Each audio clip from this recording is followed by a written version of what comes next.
Olá, servidoras e servidores públicos do município de Gaspar. Com o objetivo de mantê-los informados a respeito da consulta realizada pela Anvir sobre a possibilidade de concessão da revisão geral anual no ano 2021, gostaria de informar que os conselheiros do Tribunal de Contas adiaram novamente o julgamento da consulta. Ela está pautada para o dia 26 de abril, próxima segunda-feira, portanto. Até lá, nós continuaremos monitorando esse processo. Caso haja alguma movimentação ou decisão importante nesse processo, nós informaremos vocês por aqui. Acompanhe o vídeo na sequência e veja como foram os bastidores desse julgamento. Bom, por enquanto é isso. Uma boa semana a todos e até mais.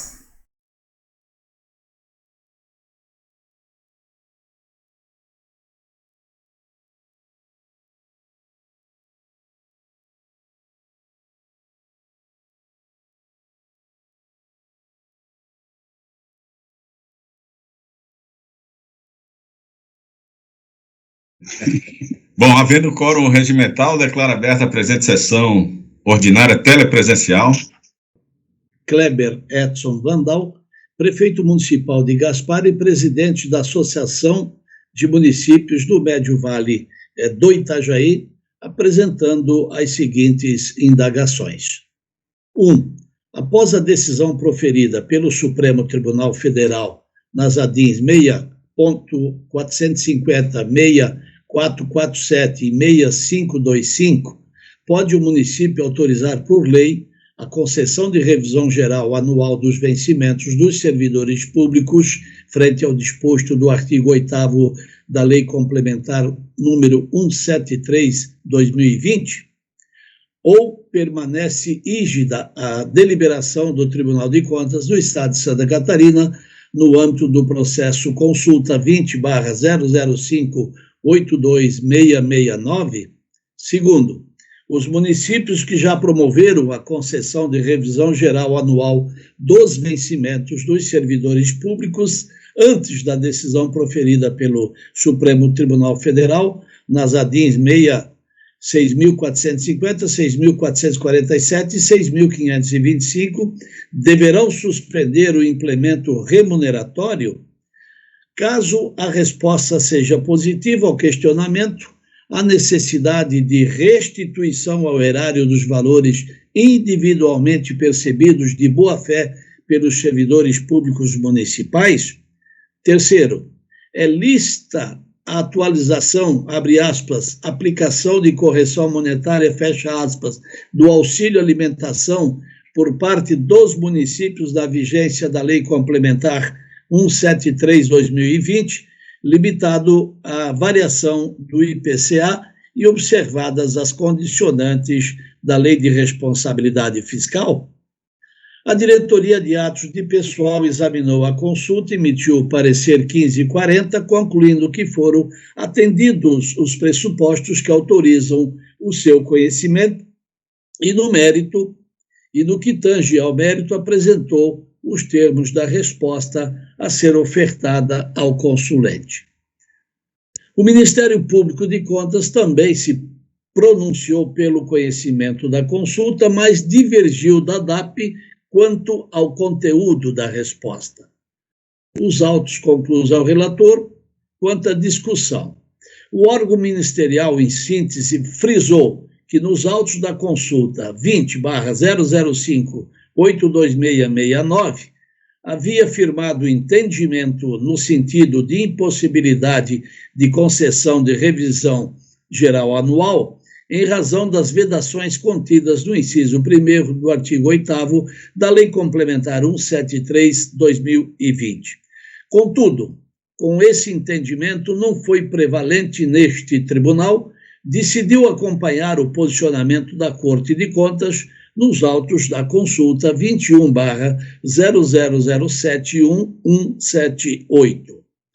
Todavia, com a recente decisão do Supremo Tribunal Federal sobre a constitucionalidade do artigo 8º da citada lei complementar, o representante do Ministério Público de Contas concluiu que eventuais normas editadas para conceder revisão geral anual de remuneração a servidores deverão ser revogadas, bem como cessados os pagamentos delas decorrentes, porquanto embasados em interpretação tida como equivocada pelo pretório excelso.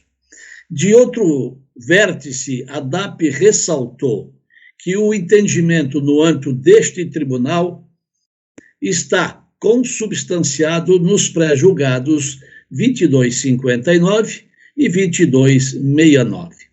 Destacou que o posicionamento dos tribunais de contas do país sobre a matéria já apresentava divergência antes da recente decisão do Supremo Tribunal Federal e, neste momento, em pesquisa efetuada nos sites dos tribunais de contas de outros estados, verifica-se que ainda não há um novo posicionamento das Cortes de Contas, sobretudo daquelas que haviam se manifestado pela possibilidade de concessão da revisão geral anual. Distinguiu, baseada no ensino da ministra Carmen Lúcia, que a revisão distinguisse do reajuste, porque, enquanto aquela implica examinar de novo o quanto da remuneração para adaptá-lo ao valor da moeda, esse importa em alterar o valor para ajustá-lo às condições ou ao custo de vida que se entende dever guardar correspondências com o ganho do agente público. Mencionou que o Supremo Tribunal Federal já assentou a não obrigatoriedade de concessão de revisão geral anual, devendo o Poder Executivo fundamentar a decisão que concede ou não a revisão. Conclui pela interpretação sistemática do artigo 7º, inciso 4º e o artigo 37, inciso 10º da Constituição Federal, com as disposições do artigo 8º da Lei Complementar 173/2020, pela viabilidade da reposição inflacionária, respeitado o indexador econômico do IPCA e desde que efetivada a rigorosa análise pelo gestor quanto aos critérios de oportunidade e conveniência, observado o interesse público e prévio estudo da situação orçamentária e financeira do ente, certificando-se da disponibilidade de recursos e observância da Lei de Responsabilidade Fiscal. Afirmou também que o tema não foi enfrentado na decisão do Supremo Tribunal Federal nas ADINs 6.450, 6.447 e 6.525. Postos os argumentos, passo às minhas considerações. Reputo que a distinção entre reajuste e revisão, detalhada na manifestação da DAP, não pode ser desconsiderada, tanto que o próprio Supremo Tribunal Federal já se preocupou em diferenciar as peculiaridades e o alcance destes institutos jurídicos. Não se constata no rol de vedações do artigo 8º da Lei Complementar 173/2020 a impossibilidade de revisão geral anual prevista no artigo 37, inciso 10º da Constituição Federal. As vedações ali expressas alcançam tão somente os reajustes das remunerações e verbas indenizatórias. Concordo com a DAP sobre o fato de que o relator das citadas ADINs do Supremo Tribunal Federal não tratou especificamente do tema da revisão geral anual, tendo se aprofundado em outras questões debatidas naqueles processos, não se pronunciando diretamente acerca da existência ou não de vedação à revisão, embora o relator tenha afirmado que a norma questionada não representa ofensa ao princípio da irredutibilidade de vencimento e ao poder de compra. De todo modo, é recomendável cautela na interpretação do pronunciamento daquele tribunal para prevenir o risco de se interferir o que não foi dito ou explicitado.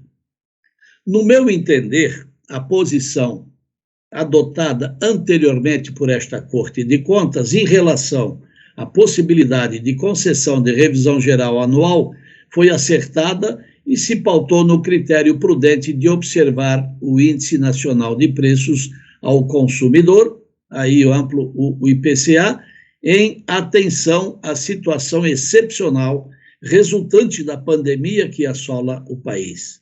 Contudo, ainda que houvesse a vedação expressa para a concessão de revisão geral anual, o inciso 8º do artigo 8º da Lei Complementar 173/2000 permite a correção monetária de todas as despesas obrigatórias continuadas, dentre as quais se encontram os contratos, as verbas remuneratórias e indenizatórias. Assim, entendo que o fato de os pré-julgados 2259, 2269 desta Corte terem vinculado a possível revisão geral anual ao IPCA, afastou qualquer interpretação posterior que venha a não permitir a sua concessão, pois a correção monetária das remunerações está devidamente autorizada, como dito, pelo inciso 8º do artigo 8º da Lei Complementar 173/2020, já que o pagamento da remuneração do servidor é uma despesa obrigatória de caráter continuado da administração pública. Por fim, destaco que o posicionamento deste Tribunal de Contas não cria necessariamente direito subjetivo aos servidores públicos do Estado e dos municípios. Como bem ressaltado na manifestação da DAP, a decisão proferida pelo Supremo Tribunal Federal no recurso extraordinário 565089, com repercussão geral, afirmou entendimento de que cabe ao chefe de poder ou órgão avaliar de forma fundamentada as razões pelas quais propõe ou não a revisão geral anual.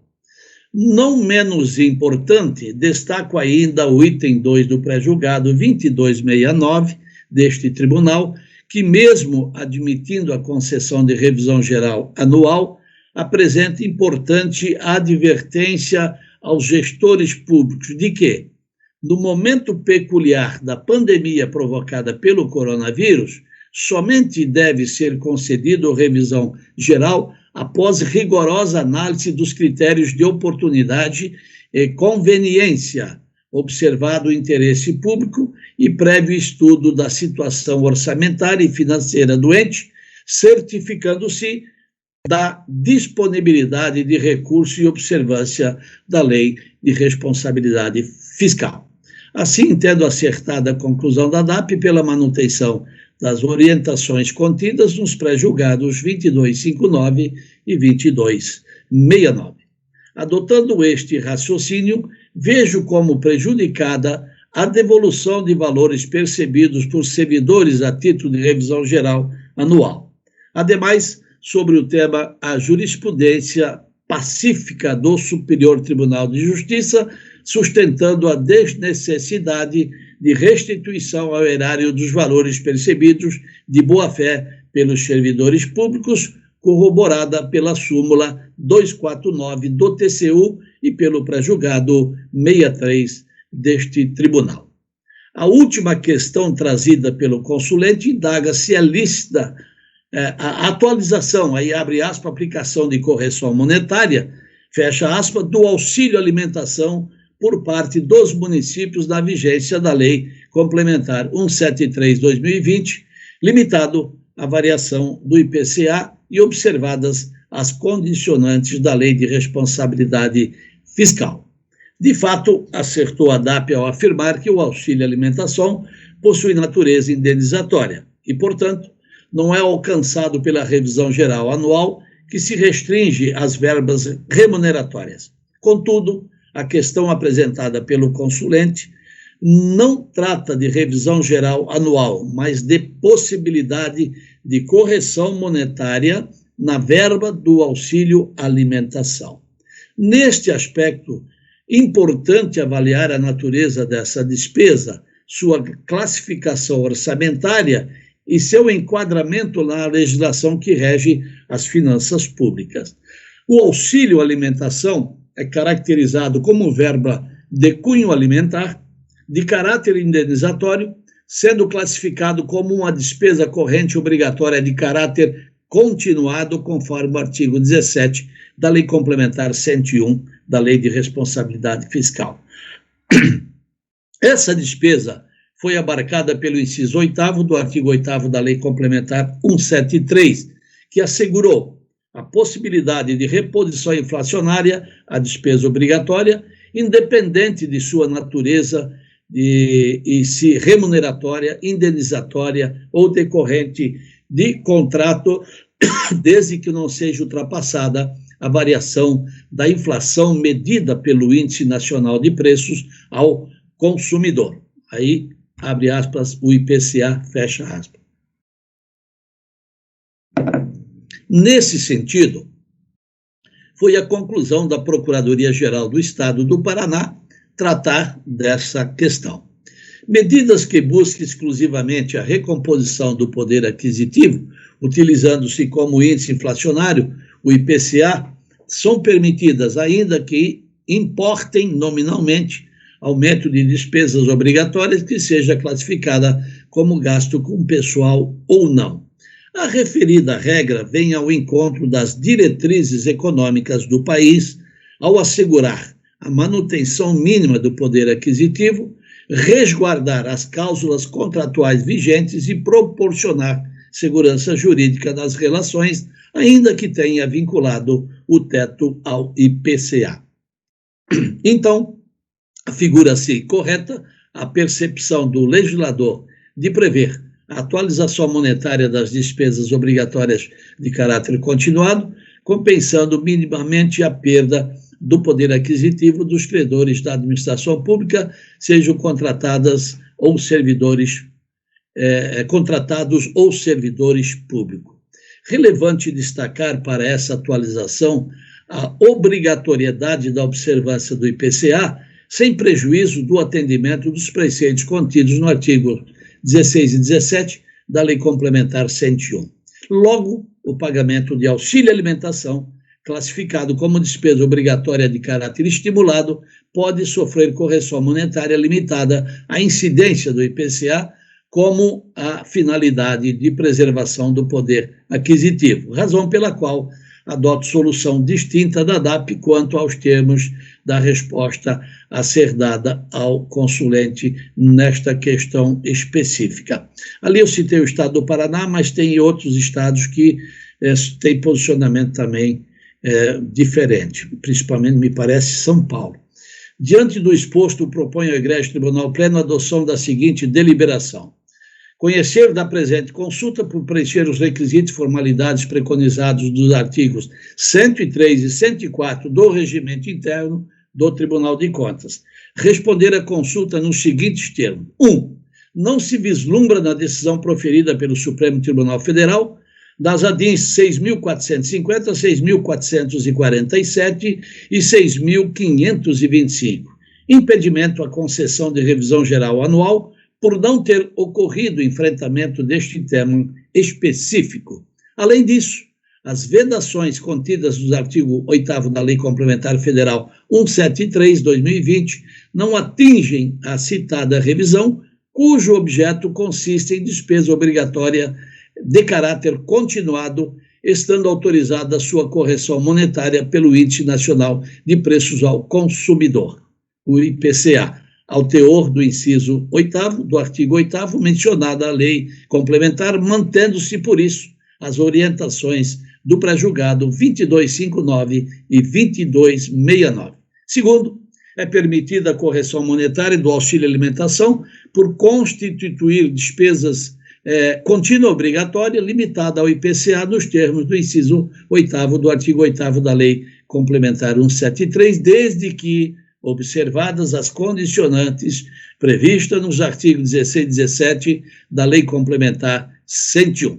Dar ciência desta deliberação ao senhor Kleber Edson Valdal, prefeito municipal de Gaspar e presidente da Associação dos Municípios do Médio Vale do Itajaí. Era a minha proposta. Perfeito, obrigado, conselheiro Vandal. A matéria está em discussão. Com a palavra, o eminente Procurador-Geral Adjunto, Dr. Aderson Flores. Senhores conselheiros, deixa eu baixar a mão aqui. Senhores conselheiros, senhor presidente, senhor conselheiro relator, que fez um voto longo, está até suando ali, eminente conselheiro Vandal, cumprimento pelo voto. Quando eu estava estudando no curso de Direito, a cadeira de Direito Tributário, e depois na especialização que eu fiz em Direito Tributário, eu aprendi lá uma distinção entre uma lei federal e uma lei nacional. Uma lei federal é aquela que se aplica apenas à União. A gente pode citar como exemplo o Estatuto dos Servidores Públicos Federais, a Lei 8.102, que se aplica só no âmbito da União. Uma lei nacional, ela já se aplica a todos os entes da federação, como, por exemplo, Código Tributário Nacional, a Lei de Responsabilidade Fiscal. E essa lei que nós estamos discutindo, a Lei Complementar número 173/2020, ela também pode ser tida como uma lei nacional, porque é aplicável a todos os entes da federação. O tema dessa consulta ela é a repercussão da decisão proferida pelo STF no caso que nós estamos discutindo, a possibilidade ou não de revisão geral anual nos tempos da pandemia. A gente sabe que o STF ele é o guardião da Constituição, ele tem um papel preponderante na uniformização da hermenêutica, da interpretação das leis, e ele acaba ocupando uma posição central no controle abstrato de constitucionalidade. Então, por isso que a questão aqui ela é de uma relevância ímpar. Como é que nós vamos aplicar essa lei que limita gastos na remuneração de servidores em épocas de pandemia, como é que nós vamos aplicar no país para os diversos entes da federação. Essa questão ela já vinha, como mencionado no voto do conselheiro relator, já vinha tendo diferentes interpretações nas Cortes de Contas brasileiras. A decisão do STF ela vem amainar essa diversidade de interpretações. E por quê?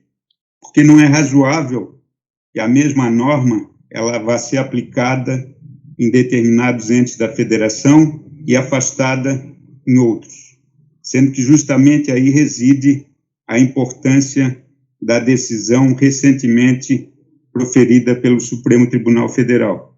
Assim, a resposta aos questionamentos formulados na consulta depende da compreensão, da extensão e da eficácia da decisão proferida pelo STF. Isso porque, no caso, houve expressa declaração de constitucionalidade do artigo 8º da Lei Complementar 173/2020. Os autores dessas ADIs postularam a inconstitucionalidade do artigo 8º, inciso 1 da lei, com base especificamente nos argumentos de afronta à irredutibilidade remuneratória e à manutenção do poder de compra da remuneração dos servidores públicos. O que é isso? Isso significa exatamente a revisão. E o STF julgou que é possível, durante a pandemia, limitar a concessão de revisão. Esse é o alcance que nós entendemos que é o maior, que é o mais adequado ao estudo do caso em questão. Tanto na ementa quanto na fundamentação, o STF assentou que as normas do artigo 8º não representam ofensa aos princípios da irredutibilidade de vencimentos e da garantia do poder de aquisitivo de remuneração. Pelo contrário, essas questões elas acabaram inseridas na lógica da solidariedade federativa fiscal e no regime excepcional do Programa Federativo de Enfrentamento ao Coronavírus, que, dentre outras medidas, buscou exatamente evitar o crescimento vegetativo do aumento de gastos com o pessoal. Assim, ao assentar a constitucionalidade do artigo 8º da Lei Complementar, o STF fixou a interpretação de que o direito à revisão geral anual comporta restrição excepcional e temporária até o final de 2021, com vistas à realização de outros valores constitucionais igualmente relevantes, muito relevantes, inclusive, no momento grave em que passamos. A solidariedade federativa fiscal e a prevalência das políticas públicas de saúde, exatamente relacionadas ao momento de calamidade grave por que passamos. Dessa feita, considerando as decisões do STF, a resposta ao consulente deve se dar nos seguintes termos, no que interessa principalmente no que diz respeito à possibilidade ou não de revisão durante a pandemia. As vedações estabelecidas no inciso 1 do artigo 8º da Lei Complementar número 173, vigentes até 31 de dezembro de 2021, contemplam a revisão geral anual de que trata o artigo 37(10) da Constituição. Tendo o Supremo Tribunal Federal assentado a constitucionalidade do artigo 8º da Lei Complementar, inclusive afirmando a ausência de ofensa aos princípios do direito adquirido, da manutenção do poder de compra e da irredutibilidade de vencimentos, eventuais normas editadas para conceder revisão geral anual de remuneração a servidores deverão ser revogadas, porque contrárias à decisão do STF, bem como cessados os pagamentos delas decorrentes, porquanto embasados em interpretação tida como equivocada pelo Pretório Excelso nas ADIs 6447, 6450 e 6525. Essa é a opinião do de Contas, que é mais consentânea com o momento em que vive o país e também com a main legis da lei instituída justamente para controle de gastos durante a pandemia. Agradeço a atenção dos senhores. Obrigado, doutor Anderson Flores, pela contribuição, pela manifestação. De fato, o assunto é controvertido. Enfim, mas Vossa Excelência traz importantes argumentos aí para o debate. Muito obrigado. A palavra continua livre para a manifestação. Com a palavra, o conselheiro Gerson dos Santos Sica. Na sequência, o conselheiro José Miascari. Senhor presidente, senhor relator, doutor Anderson, de fato é um tema que dá ensejo a muita discussão. O entendimento de muitos tribunais, e aqui de Santa Catarina também, foi no sentido de fazer ancorar a sua compreensão na distinção entre dois conceitos já consolidados na teoria do direito administrativo, que é a distinção entre revisão e reajuste, no caso reajuste quando há o ganho e revisão apenas para recompor a inflação.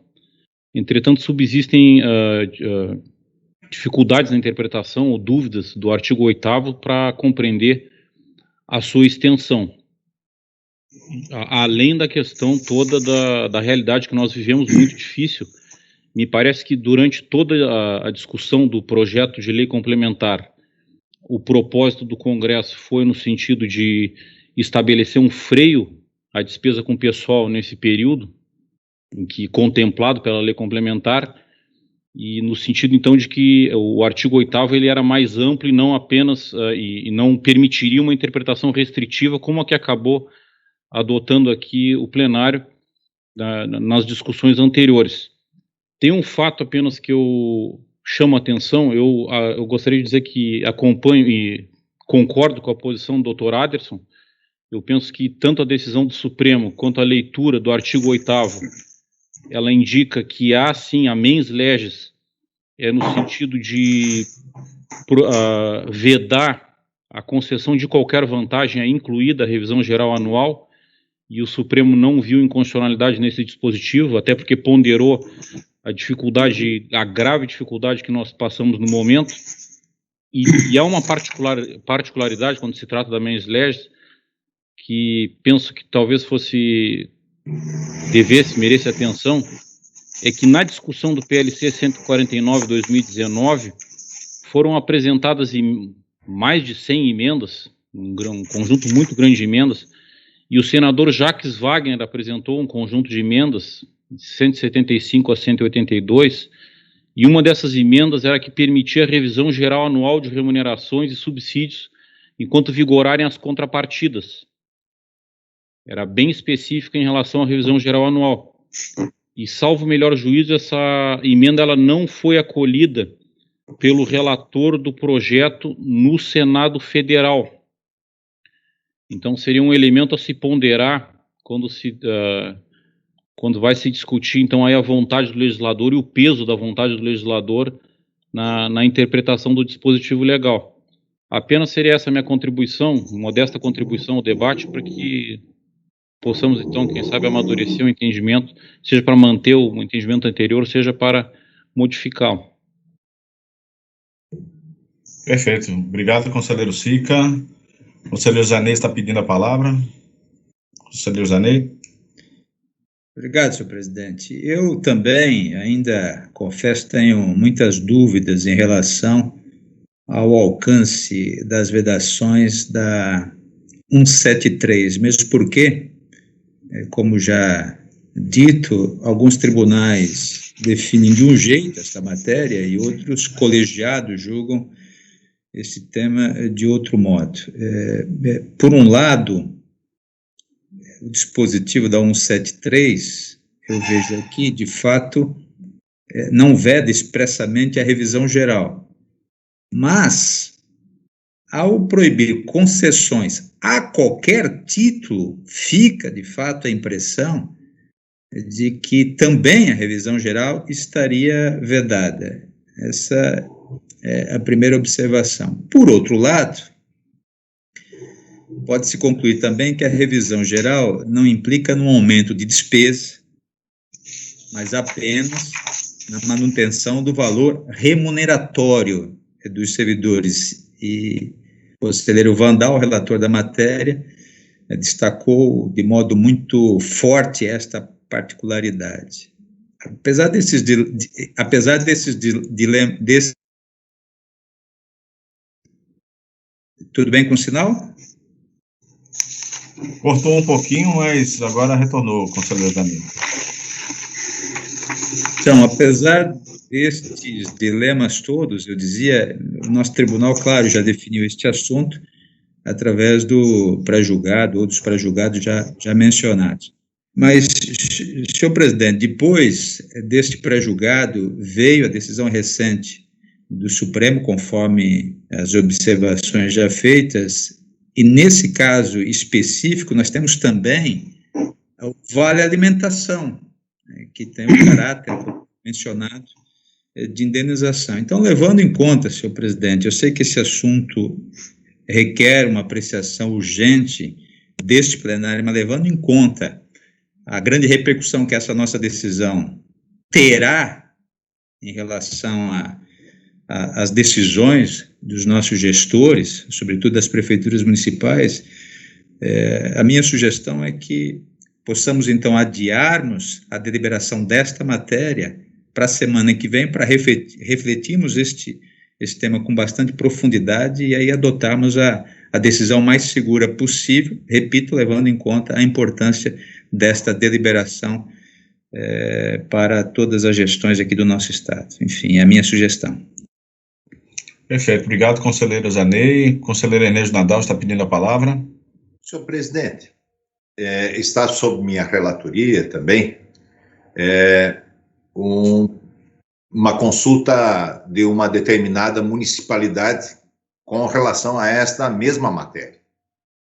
E também, se me permite, acho prudente, houve a manifestação do conselheiro Vandal, a manifestação abalizada do conselheiro Vandal, do procurador Aderson Flores, e me parece que é uma matéria extremamente complexa e que nós precisamos tomar uma decisão que não se distancie das manifestações dos tribunais superiores, aqui especialmente do Supremo, para que depois não tenhamos a dificuldade de fazer o caminho de volta com relação às nossas manifestações em relação aos municípios.